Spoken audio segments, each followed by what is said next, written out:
Good morning. It's January 20th, 2022. This is Steve Rand. I'm Michelle Ellis, and this is the Gold Spot.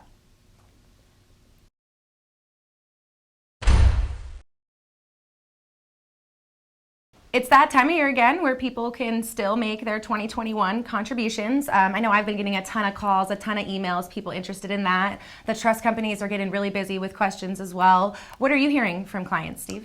Well, a lot of people are looking to make those IRA contributions now because, later in the year when things get busier, it's that much more difficult to do it.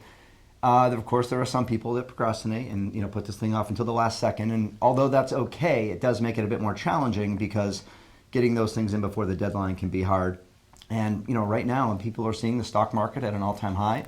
A lot of people are starting to realize that, maybe there's a little bit more risk there. And, maybe you can explain the process of how that's done and how people can make those contributions. Sure, yeah. We certainly help to make it as easy as possible. You would either need to write a check or wire funds to the appropriate trust company, and then I can help with the appropriate deposit and investment forms that you would need, or you can call first thing with any questions. I'd love to help with that.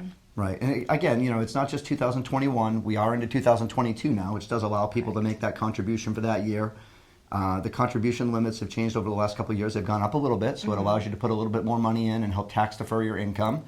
And again, given what's going on in the world right now, there's a lot of people that are not only just making contributions, but have old 401k plans. A lot of people have been laid off or they've been lost their jobs in the last year, and they have these plans. They're just sitting there, and they don't know what to do with them.